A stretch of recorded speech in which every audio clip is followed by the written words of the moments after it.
जय श्री कृष्ण। राधे राधे। श्रीमद् भागवत चतुर्थ स्कंध अथ चतुर्दशोऽध्यायः। राजा वेन की कथा। श्री मैत्रेय जी कहते हैं, वीरवर विदुर जी, सभी लोगों की कुशल चाहने वाले भृगु आदि मुनियों ने देखा कि अंग के चले जाने से अब पृथ्वी की रक्षा करने वाला कोई नहीं रह गया। सब लोग पशुओं के समान उच्छृंखल होते जा रहे हैं। तब उन्होंने माता सुनीता की सम्मति से मंत्रियों के सहमत न होने पर भी वेन को भूमंडल के राजपद पर अभिषिक्त कर दिया। वेन बड़ा कठोर शासक था। जब चोर डाकुओं ने सुना कि वही राज सिंहासन पर बैठा है, तब सर्प से डरे हुए चूहों के समान वे सब तुरंत ही जहां तहां छिप गए।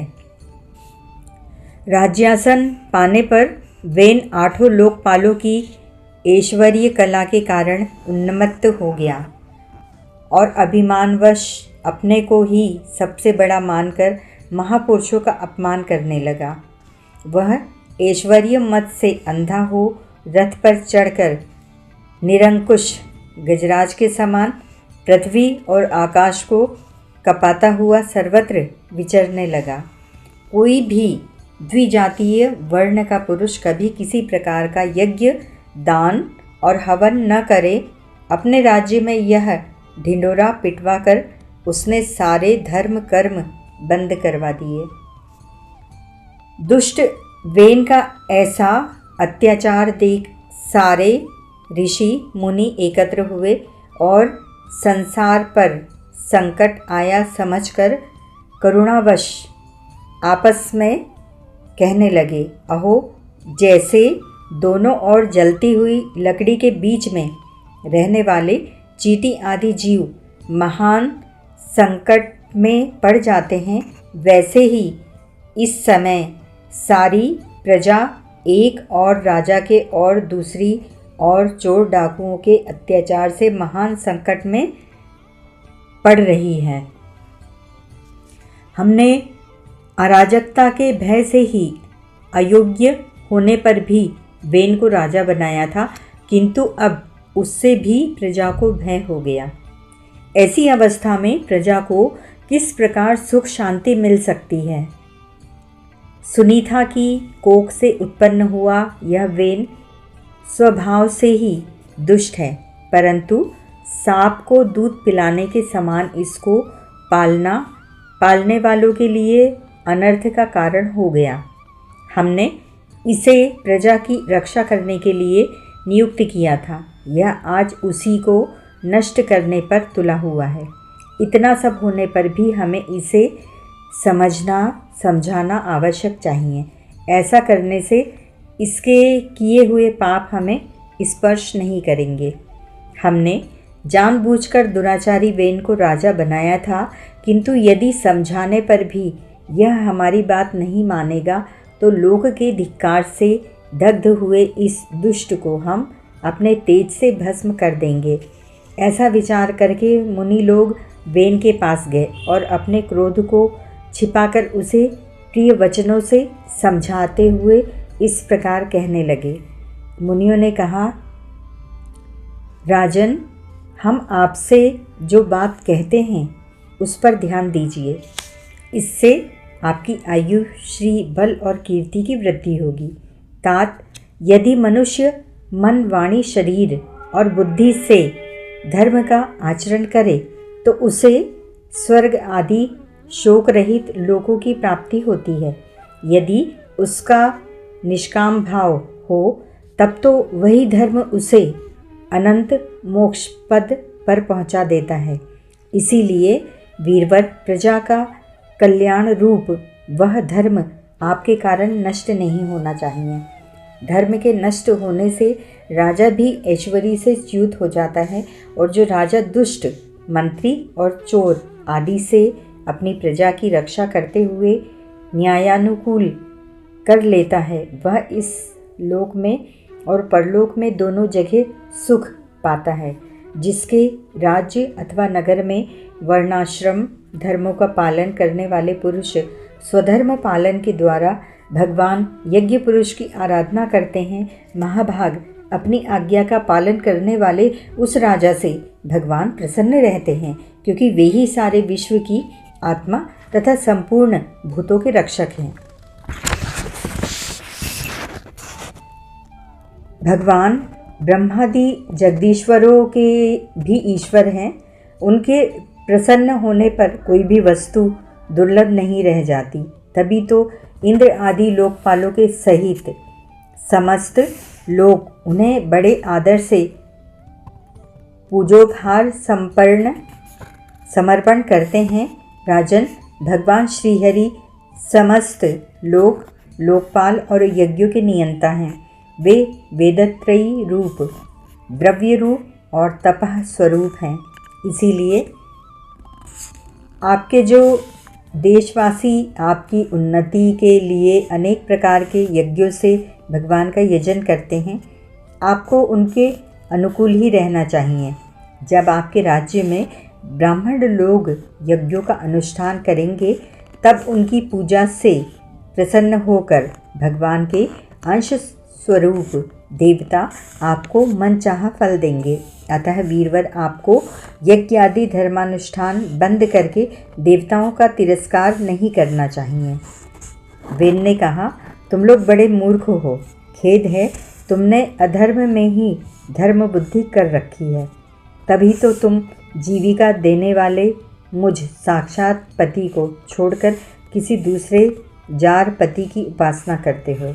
जो लोग मूर्खतावश राजा रूप परमेश्वर का अनादर करते हैं, उन्हें न तो इस लोक में सुख मिलता है और न ही परलोक में ही।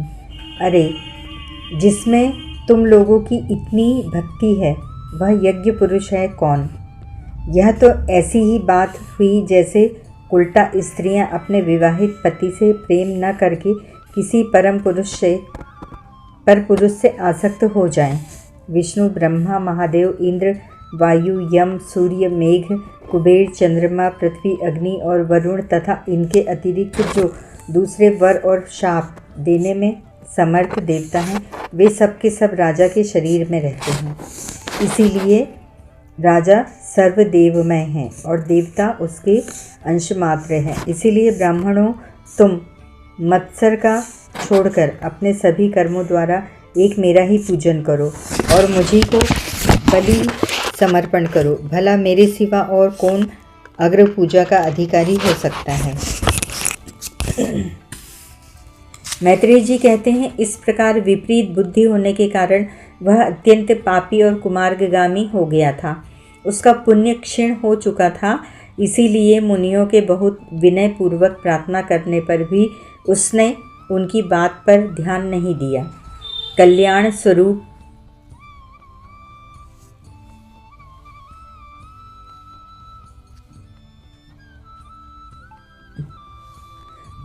स्वरूप विदुर जी, अपने को बड़ा बुद्धिमान समझने वाले वेन ने जब उन मुनियों का इस प्रकार अपमान किया, तब अपनी मांग को व्यर्थ हुई देख वे उस पर अत्यंत कुपित हो गए। मार डालो, इस स्वभाव से ही दुष्ट पापी को मार डालो। यह यदि जीता रह गया तो कुछ ही दिनों में संसार को अवश्य भस्म कर देगा। यह दुराचारी किसी प्रकार राज सिंहासन के योग्य नहीं है, क्योंकि यह निर्लज्ज साक्षात यज्ञपति श्री विष्णु भगवान की निंदा करता है। अहो, जिनकी कृपा से इसे ऐसा ऐश्वर्य मिला, उन श्री हरि की निंदा अभागे वेन को छोड़कर और कौन कर सकता है? इस प्रकार अपने छिपे हुए क्रोध को प्रकट कर उन्होंने उसे मारने का निश्चय कर लिया। वह तो भगवान की निंदा करने के कारण पहले ही मर चुका था। इसीलिए केवल हुंकारों से ही उन्होंने उसका काम तमाम कर दिया। जब मुनिगण अपने अपने आश्रमों को चले गए, तब इधर वेन की शोकाकुला माता सुनीता मंत्रादि के बल से तथा अन्य युक्तियों से अपने पुत्र के शव की रक्षा करने लगी। एक दिन वे मुनिगण सरस्वती के पवित्र जल में स्नान कर अग्निहोत्र से निवृत्त हो नदी के तीर पर बैठे हुए हरि चर्चा कर रहे थे। उन दिनों लोगों में आतंक फैलाने वाले बहुत से उपद्रव होते देखकर वे आपस में कहने लगे, आजकल पृथ्वी का कोई रक्षक नहीं है, इसीलिए चोर डाकुओं के कारण उसका कुछ अमंगल तो नहीं होने वाला है। ऋषि लोग ऐसा विचार कर ही रहे थे कि उन्होंने सब दिशाओं में धावा करने वाले चोरों और डाकुओं के कारण उठी हुई बड़ी भारी धूल देखी। देखते ही वे समझ गए कि राजा वेन के मर जाने के कारण देश में अराजकता फैल गई है, राज्य शक्तिहीन हो गया है और चोर डाकू बढ़ गए हैं। यह सारा उपद्रव लोगों का धन लूटने वाले तथा एक दूसरे के खून के प्यासे लुटेरों का ही है। अपने तेज से अथवा तपोबल से लोगों को ऐसी कुप्रवृत्ति से रोकने में समर्थ होने पर भी ऐसा करने में हिंसादि दोष देखकर उन्होंने इसका कोई निवारण नहीं किया। फिर सोचा कि ब्राह्मण यदि समदर्शी और शांत स्वभाव भी हो तो भी दीनों की उपेक्षा करने से उसका तप उसी प्रकार नष्ट हो जाता है जैसे फूटे हुए घड़े में से जल बह जाता है। फिर राजर्षि अंग का अंश भी नष्ट नहीं होना चाहिए, क्योंकि इसमें अनेक अमोघ शक्ति और भगवत परायण राजा हो चुके हैं। ऐसा निश्चय कर उन्होंने मृत राजा की जांघ को बड़े जोर से मथा तो उसमें से एक बौना पुरुष उत्पन्न हुआ। वह कौवे के समान काला था।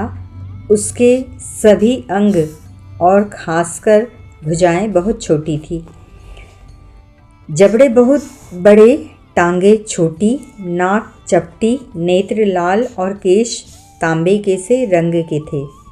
उसने बड़ी दीनता और नम्र भाव से पूछा कि मैं क्या करूं? तो ऋषियों ने कहा, निषिद्ध बैठ जा। इसी से वह निषाद कहलाया। उसने जन्म लेते ही राजा वेन के भयंकर पापों को अपने ऊपर ले लिया। इसीलिए उसके वंशधर नैषाद भी हिंसा, लूटपाट आदि पाप कर्मों में रत रहते हैं। अतः वे गांव और नगर में न टिककर वन और पर्वतों में ही निवास करते हैं। इति श्रीमद्भागवते महापुराणे परमहंसायां संहितायां चतुर्थ स्कंधे पृथुचरिते निषादोत्पत्तिर्नाम चतुर्दशोऽध्यायः। 14वां अध्याय। हरि ओम तत्सत।